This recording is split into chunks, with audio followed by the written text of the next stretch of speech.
ये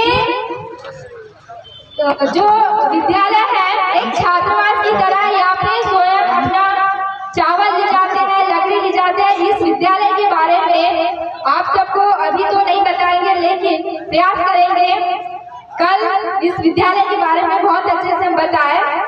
तो मिथिलेश दे,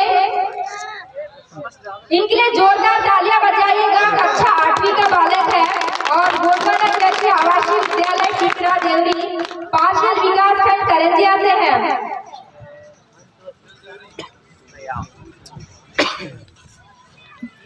आ गया हीरो। सर्वप्रथम मैं अमूरकोट के पावन धरा को सत नमस्कार सेवा जोहार करता हूँ और गोंडवाना समग्र क्रांति आंदोलन के महानायक बेनवासी दादा हीरा सिंह मरकाम जी के चरणों में मेरा सादर सेवा जोहार। और मंच में मंचासीन विराजमान समस्त पार्टी के मुख्य अतिथि राष्ट्रीय अध्यक्ष तिरुमाल तुलेश्वर सिंह मरकाम जी, राष्ट्रीय महासचिव तिरुमाल श्याम सिंह मरकाम जी, क्रांति मोर्चा राष्ट्रीय अध्यक्ष देवराम गुलाबी जी, इन सभी तथा मैं मातृशक्ति पितृशक्ति भाइयों बहनों को मेरा सेवा जोहार। गोंडवाना अखिल गोंडवाना गोंडी धर्म साहित्य के इस गोंडवाना समग्र क्रांति आंदोलन के महानायक बेनवासी दादा हीरा सिंह मरकाम जी के इन विचारधाराओं पर चलने वाले यहाँ आए हुए मातृशक्ति पितृशक्ति सभी गोंडिया समाज, आज हम जिस उद्देश्य के उफान पर चल रहे हैं वो बेनवासी दादाजी के उपदेश है। लेकिन हम कहते हैं कि जल हमारा, जंगल हमारा, जमीन हमारा, भाषा हमारा, संस्कृति हमारा, संविधान हमारा, लेकिन उनके लिए कोई आवाज उठाना नहीं चाहेगा। अभी जो हसदेव जंगल की कटाई चल रही है वो कोरोना के समय में हॉस्पिटलों में ऑक्सीजन के लिए तड़प रहे थे। अभी बीमारी गए और पेड़ काटने चले गए, लेकिन जब एक बार और आ जाए तो फिर ऑक्सीजन गैस हर एक के पास नहीं होगी। इसीलिए पेड़ बचाओ, जंगल बचाओ, पशु निर्यात बंद करो, ये मेरा कहना है। और हमारे सगा समाज के जो पदाधिकारी है वो भी इस उद्देश्य में शामिल है, लेकिन हमारे समाज के कुछ ऐसे गद्दार भी हो जाते हैं जो जीतने के बाद जिस समाज के वजह से ऊपर गए उसे भूल जाते हैं। यानी कि जिस थाली में खाना खाए उसी को छेद किए और उसके ऊपर चले जाते हैं। समाज तो माता पिता गुरु की तरह होता है। समाज में जो बच्चा पला वो दुनिया में घूम सकता है। अगर हम किसी बालक को शहर पढ़ने भेज दें और एक समाज में पढ़ेगा और उन्हें हम बीच जंगल में छोड़ दें तो शहर वाला तो कुछ नहीं जानेगा, लेके पढ़ेगा साइंस और कुछ नहीं बनेगा, किस वनस्पति को कहाँ मिलाना। लेकिन आदिवासी बालक तो उसे सब समझ में आएगा, किस पेड़ का छाल खाना है, किसका किस खाना, सब समझ में आ जाएगा।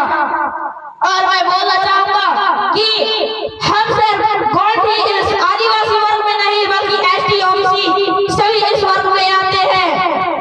और हमारे जनजाति क्षेत्र आदिवासी क्षेत्र में जहाँ पेड़ की कटाई चल रही है उन्हें सभी मदद की जाए और हमारे बेनवासी दादाजी का सपना है उसे पूरा किया जाए।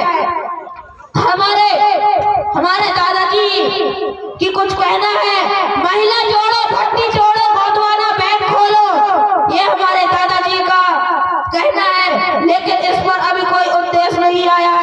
लेकिन कुछ बात ऐसी भी है जो नारियों को शक्ति देने से इनकार कर रही है।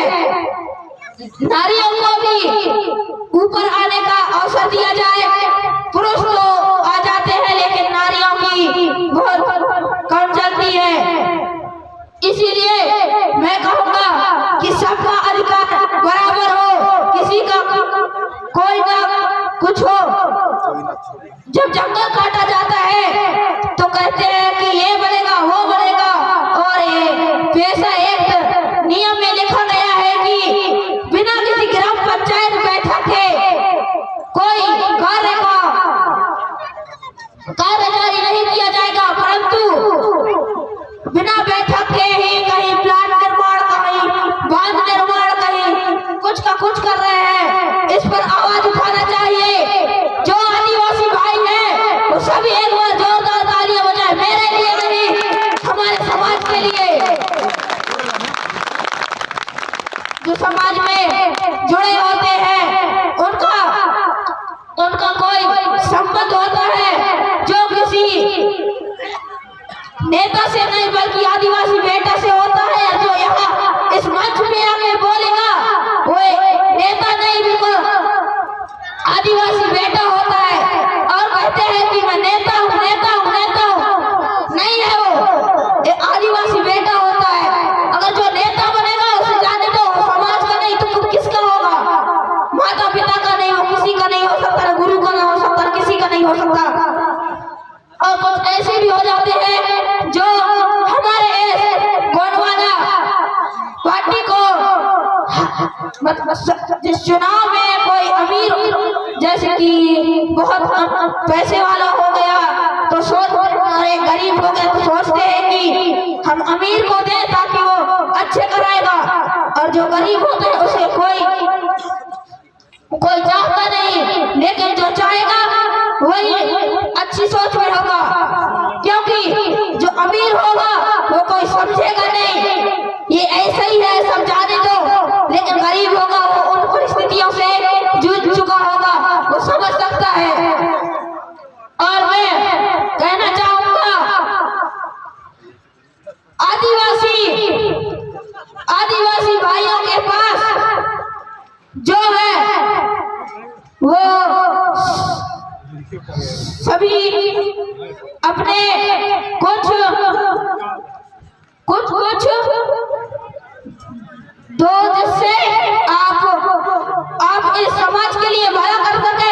पैसा भी होगा तो अपने कब्र में नहीं ले जा सकते, इसीलिए किसी का मदद करो कि आपका नाम चले कि वो व्यक्ति ऐसा था, वो व्यक्ति ऐसा था। हम समाज की बात नहीं कर रहे हैं, कोई भी व्यक्ति दे सकता है। अगर हम किसी व्यक्ति में कोई जाति नहीं होता है तो सिर्फ जानवरों में होता है। हम उन्हें पहचान सकते हैं लेकिन इंसान को नहीं पहचान सकते।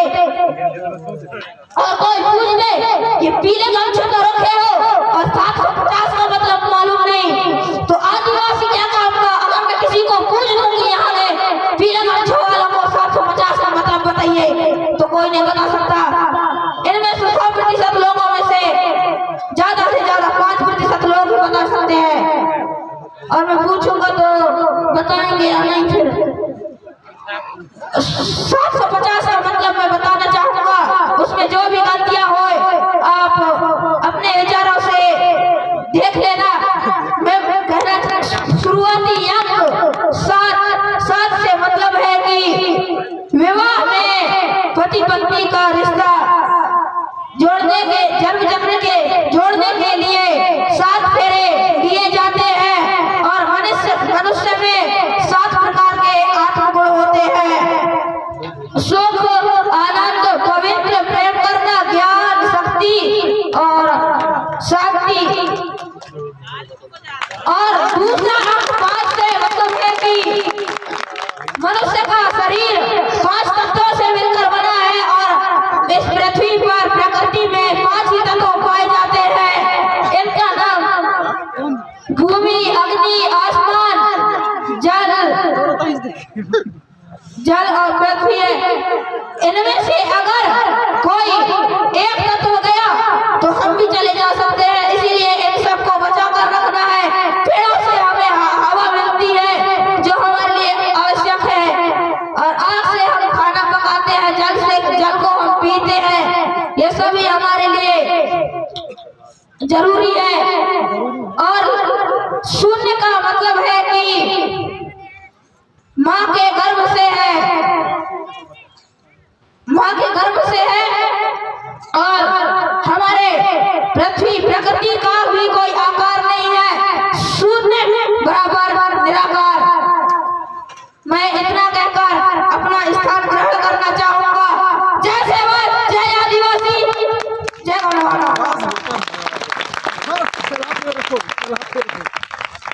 आग लगाते रहो। यहाँ खड़े